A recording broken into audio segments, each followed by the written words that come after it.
Welcome you all in the Bagdiyawal Vidya Niketan online classes. Today we are going to discuss about the question answers of chapter number 6, list and tables in HTML. The first question is choose the correct option. From first question, which of the following properties is used to set an image as a list item marker? कौन सी properties है जिसका use अपन list item के लिए करेंगे? तो यहाँ पे properties अपनी होगी वो होगी list style image. Next is which of the following property is use to set the distance between border and adjacent cell. कैसी कौन सी प्रॉपर्टी है जो बॉर्डर और उसके एडजेसेंट सेल है उनमें डिस्टेंस है वो मेंटेन करेगी, तो वो करेगी border spacing. Next is which of the following property is use to set the position of the caption in the table. जो आपका कैप्शन है, जो आपकी टेबल हेडिंग है, उसकी पोजीशन सेट करने के लिए अपने काम में आता है, ये आता है अपने caption side. B option. Next is which of the following tabs describe the description list. Description list के लिए अपने टैग आता है वो आता है DL tag. Next is what will be the output of the statement OL start 5. It means जो OL है ऑर्डर लिस्ट है वो स्टार्ट कहाँ से होगी? 5 से होगी और इंक्रीज कितना होगा? 1 होगा. तो यहाँ पे आंसर होगा A. The list begin from 5 and increase by increment of 1. Next is fill in the blanks. The property specify the distance between the content in a cell and its border. Border और cell content के बीच में जो space है वो maintain करेगा आपके padding, या अपन कह सकते हैं cell padding. Next is the tag describe the data term. Data term means DT. Next is an ordered list begin with OL tag and end with OL tag. It means जो OL है start करेंगे और OL को क्या करेंगे? Close करेंगे slash के साथ. Next is the tag is use to define each term in list. List के अंदर कोई भी टर्म है या अपन कह सकते हैं लिस्ट आइटम हो, उसको डिफाइन करने के लिए अपन क्या काम में लेते हैं? LI. Next is each table row is interpreted with. किसके साथ आपकी हर एक टेबल रो इंटरप्रिट होती है? TR के साथ, TR tag. Next is state true and false. An unordered list can also be represented by image as list item marker. तो ये true है. Next is the start attribute is used to specify the number for item list item in descending order. Start है वो descending order के लिए नहीं होता है, ये ascending order के लिए होता है, तो ये false होगा. Next is a description list is also known as a definition list. ये true है. Next is by default table heading are bold and center align. ये भी ट्रू है. जो आपकी हेडिंग आएगी जो TH में अपन लिखेंगे वो बाय डिफॉल्ट क्या होगी? बोल्ड होगी और उसका अलाइनमेंट क्या होगा? सेंटर होगा. Next is the text align property is use to set the horizontal alignment of the text. जो टेक्स्ट अलाइन प्रॉपर्टी है वो हॉरिजॉन्टल अलाइनमेंट के लिए आती है, ये भी ट्रू है. Next what is the difference between OL and UL tag. OL और UL टैग में क्या डिफरेंस होगा? तो देखते हैं अपन.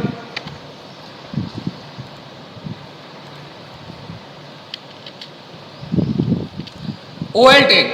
OL means ordered list and a list, an ordered list is a numbered list of item arranged in a specific order. जो एक specific order में हो वो क्या होता है? OL. और next है अपना UL.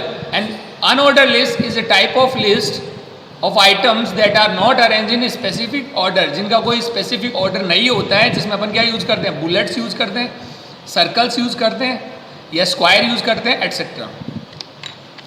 Next is what are the possible value of list style property. List style property के लिए पॉसिबल वैल्यूज क्या होगी? तो उसके बारे में अपन बात करते हैं. देखिए लिस्ट स्टाइल टाइप प्रॉपर्टी, इसके लिए अपने पास जो पॉसिबल वैल्यू है वो roman, upper roman, decimal, decimal leading 0. Unorder list के लिए अपने पास है नन, डिस्क, सर्कल और स्क्वायर. तो ये अपने क्या है? लिस्ट स्टाइल टाइप प्रॉपर्टी के लिए पॉसिबल वैल्यूज है. Next is describe the attribute associated with ordered list. Ordered list के साथ क्या क्या एट्रीब्यूट आते हैं उनकी बात करते हैं अपन. तो ये अपने एट्रीब्यूट ऑफ OL है जिसमें सबसे पहले आता है start, use to specify the start value of the first item in the list. Next is reverse, used to specify the number for the list item in descending order. और next is type, use to specify the numbering type to mark the list item. और इसकी possible value क्या हो सकती है, ए, small ए, capital, या फिर आई, ये भी अपना हो सकता है, या नंबर न्यूमेरिक वैल्यू भी हो सकती है। Next question is how table are defined and data is entered in HTML। कैसे अपन टेबल को डिफाइन करेंगे, कैसे डेटा इंसर्ट करेंगे, तो उसकी बात करते हैं अपन। देखिए tables, there is one more way to represent information in a systematic way in table, and we can arrange the data in tabular format। कि अपन कोई भी अपना जो डेटा है वो सिस्टमेटिक तरीके से अपन किस में डाल सकते हैं, टेबल के अंदर डाल सकते हैं, या अपन क्या कर सकते हैं कि जो अपना डेटा है उसको अरेंज कर सकते हैं टेबुलर फॉर्मेट के अंदर, या अपन कह सकते हैं रो एंड कॉलम्स के अंदर। तो ये अपना टेबल होगा। और नेक्स्ट कैसे डेटा इंसर्ट करेंगे, तो आपके सामने एक एग्जांपल दे रखा है कि जब भी अपन सबसे पहले टेबल स्टार्ट करेंगे, देन कैप्शन टैग होगा, उसके बाद में जो भी अपन रो स्टार्ट करेंगे वो TR के साथ करेंगे। डेटा इंसर्ट करना है अपन को तो आइदर TH और TD अपन यहाँ पे काम में लेंगे। तो ये एग्जांपल आपको इसके अंदर कंप्लीट राइट करना है। Okay, next is define the use of following table properties. Table properties को अपन को डिफाइन करना है, जिसमें अपने कैप्शन, बॉर्डर कोलैप्स और हाइट। तो देखते हैं अपन।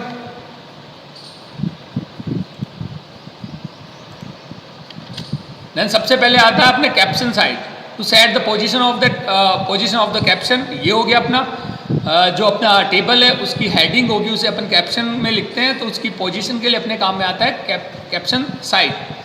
Next is border, then border use to specify the border width, border style and border color of the table and itself. तो इसके लिए अपने आप काम में आएगा बॉर्डर। नेक्स्ट अगर अपन बात करें तो वो अपने आता है बॉर्डर कोलैप्स। तो उसके लिए अपने आता है border collapse use to specify whether the table border should be collapsed और नॉट। तो ये हो गया। इसके साथ अपन सिंटैक्स भी लिखना है अपन को। और लास्ट अपना आता है वो आता है अपना हाइट। तो हाइट अपना आता है use to specify the height of the table. साथ में अपन को ये सिंटैक्स भी लिखना है।